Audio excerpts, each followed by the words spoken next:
Okay, so what you will need to do propagation of this eucalyptus is some type of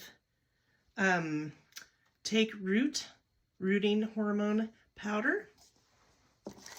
And so from the dollar store, I purchased these wooden skewers.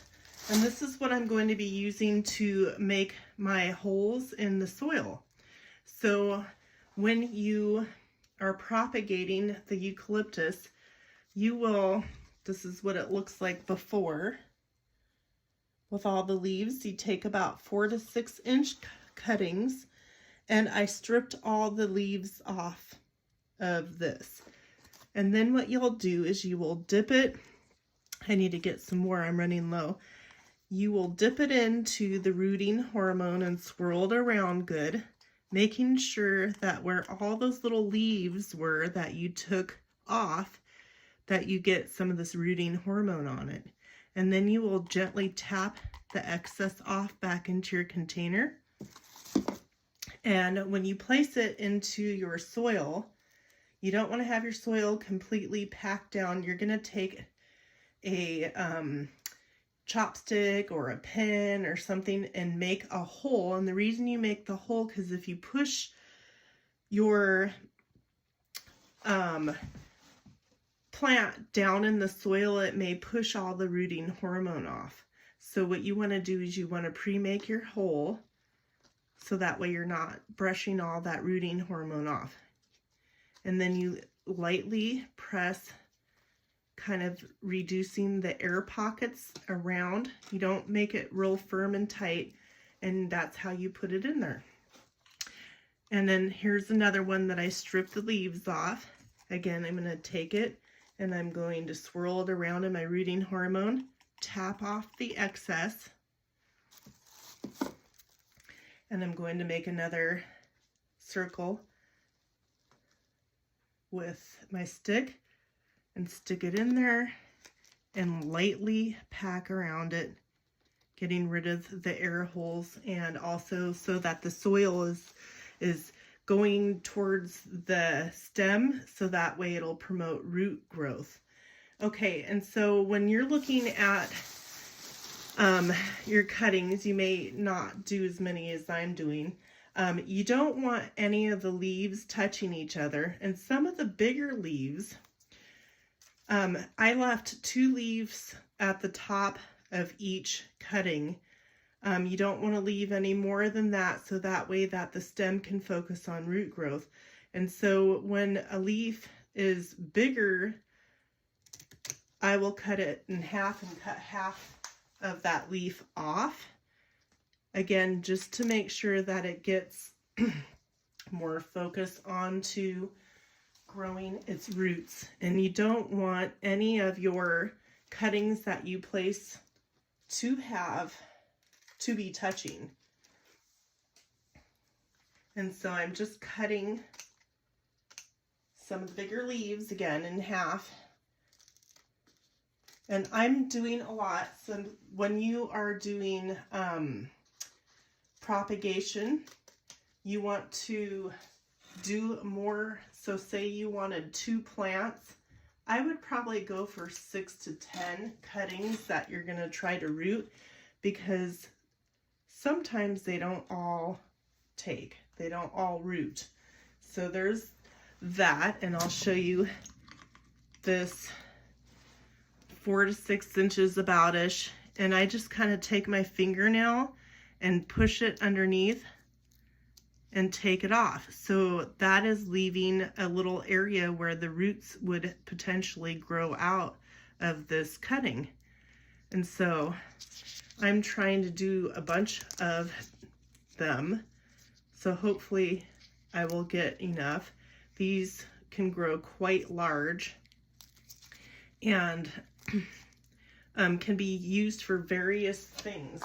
So once I get all my leaves off, again, I do this in the rooting hormone, shake off the extra, take something to pre-make the hole that you're going to put that in. Okay, now once that I've got all these planted, I'm gonna gently water them in. And I have a plastic bag that I'm gonna put over here because you wanna create kind of a humid environment to help stimulate growth. You wanna make sure that the soil around the plants is lightly moistened, not soaked, but lightly moistened. You know, you don't want drenched, but you do want to make sure that there's some moisture in it at all times. So you'll want to check it, you know, every couple of days. It could take a whole month or more to get these to root, which is totally fine. You want to keep them in out of direct sunlight, and it could, you know, in the warm location inside. I can use these wooden shish kebab skewers to make sure that whatever plastic that I'm putting over the top of it to create a dome is not touching the plants themselves. So that's just what I'm going to do, is I'm just going to stick some in the middle, stick some on each corner. You can also, if you do a smaller amount, you can also use a Ziploc bag to go over the top of your cuttings. So for instance, if you only had like one pot, you could use a gallon size Ziploc bag and turn it upside down and put it over until you cover the edges of the container that you're trying to propagate plants into. So that's what I'm doing with this eucalyptus, and we will see what happens later on. So stick with me. I have more eucalyptus stuff. So I'll see you on the next one, or I'll see you soon. Pay attention, it's not over.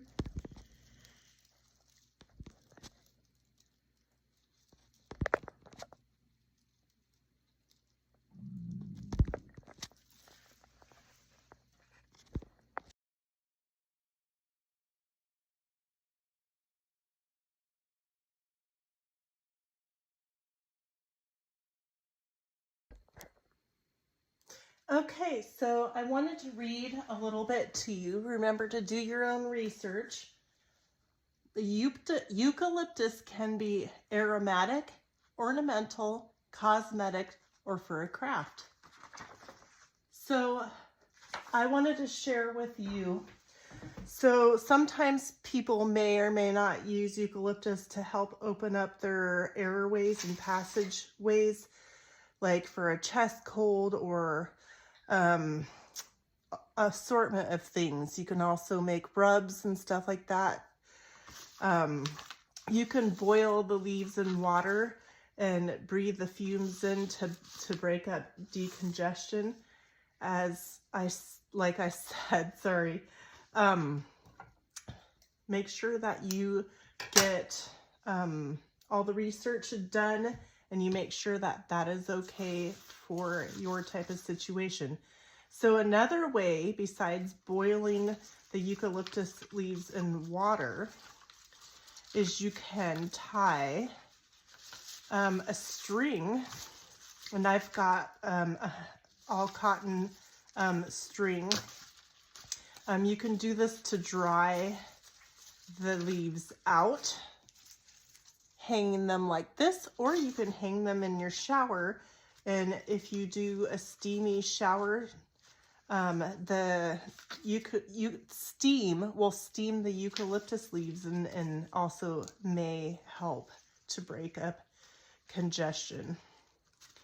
So I just kind of made a little loop on the string here, and you can hang that for drying for later use, or you can use it if you need it in the shower. So, or a decorative piece. It can go either way. So also eucalyptus, if boiled in water for a period of time, can make the water turn the color of eucalyptus, and you can dye fabrics with that. That's another thing. Another idea to use eucalyptus would be to make a wreath or some sort of piece that you might want to use for decoration. Also, if you like the smell, it would be something nice to maybe hang in a bathroom or anywhere really. So that's an idea as well. And so what I'm going to do is I'm going to make a piece that goes like this, and I need a longer branch here. Let's see if I can get it out without all of them coming out. Ooh, look at that. That is so cool. Look at that. There's flowers in the middle. Aren't they beautiful? It's flowers. So pretty. Okay, so I feel like that one and that one. And I'm gonna stick this back into the water. I'm gonna be drying out a whole bunch of this. And let's see here. Move everything out of the way. Can you guys see? All right, so there's that one. This one looks cooler over here. Maybe cut this off. And so I'm gonna kind of overlap the two here. You can make like a wreath as well. That's a really cute idea. And then I'm just gonna kind of layer them so that the centers of the ends of the sticks are kind of in the middle. And there's this cute little sprig here that I think I will add here. And get some of my string and try to tightly tie all these branches together. I'm gonna wrap it around a few times and then flip it over and do my tying part on the back end. I'm gonna tie it super tight.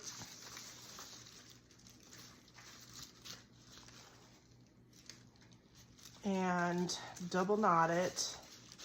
And also I gave myself a little loop for hanging and cut the extra string off so it doesn't show as much. But so there you have it. You can add more branches in if you like to make it look more full. You could put a bow. I can try to hide the string as well. There.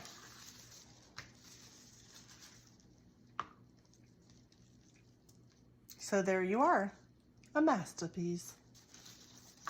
So I just thought I'd share with you some ideas about eucalyptus. You know, it's good for many things. I encourage you to look it up and find out more information about it to see if it's something that you would like to use. It also is antibacterial, but you won't use the full strength. So make sure you read read all the information you can from multiple different sources. Also, eucalyptus essential oil will help get stickers off of like jars and things like that. So you can use like a eucalyptus oil and put it on like a little paper towel and rub a label off of a jar, and it helps get the sticky residue and the label off. So that's another fun use. And there's also cleaning and all sorts of things that you can do with it. So thank you again for joining me. I hope that this has inspired you, and I hope that I've shared something with you that might interest you. So thank you so much for joining me today, and have a lovely day. And I'll see you on the next one.